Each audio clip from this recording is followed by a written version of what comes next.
Trump नीति और मोदी की नीति में बड़ा अंतर यह रहा है कि ट्रंप सिर्फ अमेरिकी हितों पर फोकस करें, दिक्कत इससे नहीं, लेकिन अपने हितों को साधने में दूसरे साझेदार को नुकसान पहुंचाएं, ये गलत है। सबसे बड़ा सवाल यही है कि ट्रंप कितनी दूर तक अपने कहे गए शब्दों के साथ चल पाएंगे और भारत, अमेरिका और खासकर ट्रंप पर भरोसा करें तो करे कैसे? क्योंकि मोदी ट्रंप की जिस केमिस्ट्री की चर्चा बीते एक दशक से दुनिया में होती थी, उस केमिस्ट्री को लेकर अब सवाल गहरे हो गए। क्या भारत अब अमेरिका पर भरोसा कर पाएगा फिर वैसा जैसा पहले कर रहा था? मैंने एक बात पहले भी आपसे कही थी कि जियो पॉलिटिक्स में कोई स्थायी दोस्त, स्थायी दुश्मन ऐसा कुछ होता ही नहीं है भाई। असल मुद्दा होता है और राष्ट्र के आपसी हितों का होता है। ट्रंप नीति और मोदी की नीति में बड़ा अंतर यह रहा है कि ट्रंप सिर्फ अमेरिकी हितों पर फोकस करें, दिक्कत इससे नहीं, लेकिन अपने हितों को साधने में दूसरे साझेदार को नुकसान पहुंचाएं, यह गलत है। दूसरी तरफ पीएम मोदी की नीति परस्पर हितों पर फोकस रही। दूसरा, ट्रंप के चारों तरफ मौजूद कुछ उनके बड़बोले एडवाइजर्स ने भी ऐसा लगता है कि भारत के खिलाफ ट्रंप को भड़काने में अच्छी खासी भूमिका निभाई। और हद तो यह भी है कि अभी भी वो अपनी हरकतों से बाज नहीं आ रहे। पीटर नवारो और हार्वर्ड लुटनिक जैसे चेहरे हैं। तो क्या ट्रंप का लौट कर घर आना एक तरह से पीएम मोदी नीति के अपने तय लक्ष्यों को हासिल कर लेना है?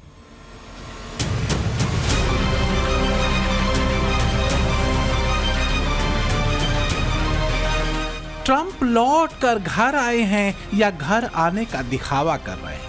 अब सवाल ये नहीं है, क्योंकि ये बात तो खुद अमेरिकी विश्लेषक तक मानते हैं कि ट्रंप भले ही भारत पर से टैरिफ हटा लें, लेकिन भारत अब अमेरिका पर कभी भरोसा नहीं करेगा।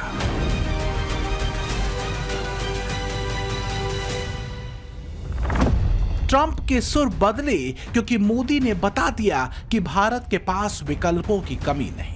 ब्रिटेन, जापान के साथ कई और बाजार भारत ने तैयार किए। यूरोपीय यूनियन के साथ भी ट्रेड डील अंतिम दौर में है और भारत, रूस, चीन का संभावित कॉम्बिनेशन ट्रंप को चिंता में डाल रहा है। 21वीं सदी की कहानी हिंद प्रशांत क्षेत्र में लिखी जाएगी। दरअसल ये इतना महत्वपूर्ण है कि हमने हिंद प्रशांत क्षेत्र के लड़ाकू कमान का नाम बदल दी। भारत इसके केंद्र में है और हम भारत के साथ इस रिश्ते में एक असाधारण बदलाव के दौर से गुजर रहे हैं। हमारे सामने कुछ बेहद महत्वपूर्ण मुद्दे आ रहे हैं जिन पर हमें उनके साथ मिलकर काम करना होगा। ट्रंप को संदेश मोदी ने दे दिया कि भारत को पुराना भारत समझने की भूल न करें। ट्रंप के अनैतिक और अन्याय से भरे टैरिफ के सामने पीएम मोदी नहीं झुके। भारत अड़ा रहा, मोदी अड़े रहे, क्योंकि बात भारत के स्वाभिमान की थी। ट्रंप टैरिफ के सामने न झुककर अपनी शर्तों पर अडिग रहकर एक संदेश मोदी ने दुनिया को भी दे दिया कि भारत अपने सिद्धांतों पर कायम है, राष्ट्रहित के मुद्दे पर वो समझौता नहीं कर सकता, वो अन्याय के विरुद्ध है और भेदभाव के खिलाफ है। हमारे लिए अपने किसानों का हित सर्वोच्च प्राथमिकता है।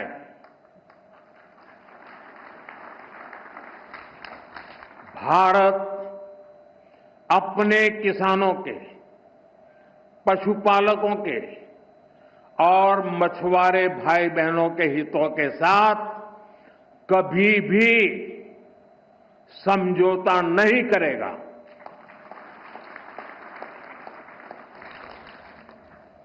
और मैं जानता हूं व्यक्तिगत रूप से मुझे बहुत बड़ी कीमत चुकानी पड़ेगी, लेकिन मैं इसके लिए तैयार हूं।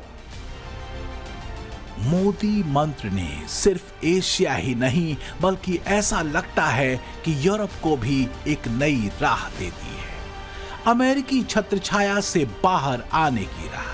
तभी तो यूरोपीय यूनियन ने ट्रंप के भारत पर 100% टैरिफ लगाने के निर्देश को दो टूक जवाब दे दिया। यूरोपीय संघ के अधिकारियों का कहना है कि अमेरिकी राष्ट्रपति ट्रंप द्वारा 100% तक शुल्क लगाने के आग्रह के बावजूद वो रूस से तेल खरीद को लेकर भारत और चीन पर शुल्क बढ़ाने की संभावना नहीं रखते। ये रुख ऐसे समय में आया जब भारत और यूरोपीय संघ एक व्यापार समझौते को अंतिम रूप देने में लगे हुए हैं, जिसके 23 में से 11 चैप्टर्स पर पहले ही सहमति बन चुकी है।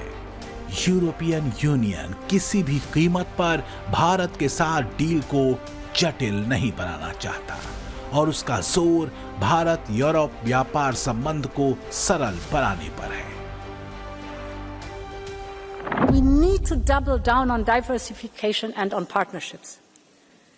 80% of our trade is with countries other than the United States. So we need to capitalize now on these new opportunities. And at a time where the global trading system is crumbling, we're securing the global rules through bilateral agreements like Mexico, like Mercosur, or finalizing negotiations on a historic deal with India by the end of the year.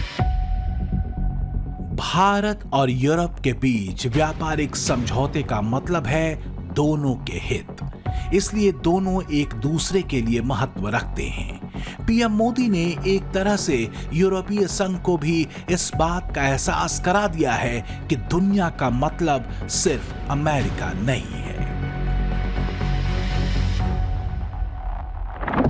पिछले साल यूरोपीय संघ के साथ भारत का कारोबार करीब 135 अरब dollar का था।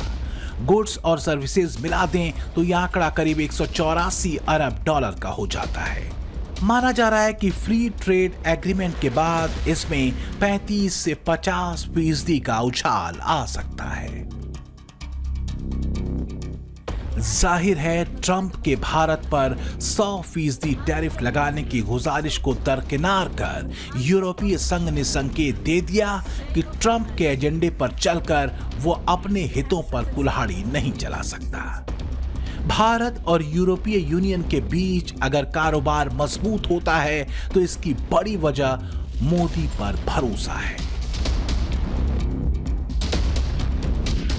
ट्रंप के अनैतिक टैरिफ का ज्यादा असर देश की इंडस्ट्रीज और रोजगार पर न हो, इसके लिए पीएम मोदी 24/7 एक्टिव दिखे हैं। जुलाई में ब्रिटेन के साथ ऐतिहासिक फ्री ट्रेड डील हुई, अगस्त में जापान के साथ बड़ी डील हुई, तो वहीं यूरोपीय यूनियन के साथ ऐतिहासिक डील की बातचीत फाइनल दौर में है।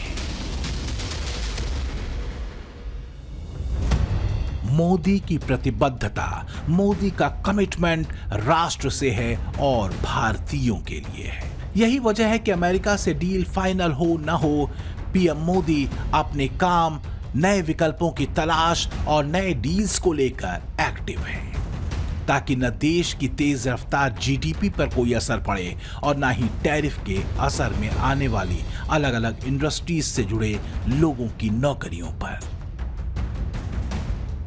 Do you think the 50% tariff that that is already now implemented will shave off a large part of our GDP growth? No, I don't think. It can have an impact, but we are also equally helping the export industries, particularly those who are hit by this 50% tariff, to be able to withstand it, and also in the meanwhile try to look at newer markets where they can take their products. We'll stand by our industry and therefore don't allow them to get hit adversely too much by this tariff. And if they are able to stand and do their business, GDP should not be that much affected. Trump जितनी जल्दी feudalistic यानी सामंतवादी नजरिए से निकल जाएं, उतना बेहतर। सुबह दोस्ती और फिर शाम तक टैरिफ वाली रट से वो सिर्फ अपनी भद नहीं पिटा रहे, बल्कि अमेरिका को रुस्वा कर रहे हैं। वो उस वादे के बिल्कुल उल्टी दिशा में भाग रहे हैं जो वो भरे मंच से किया करते थे।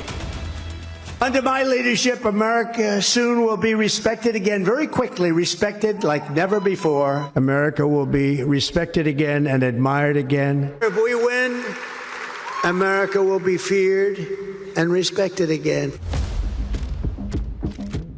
सच ये है कि ट्रंप की नीति ने आज के दौर में सिर्फ एशिया ही नहीं, यूरोप में भी अमेरिका को एक अविश्वसनीय और भयभीत करने वाले देश के रोल में ला खड़ा किया है।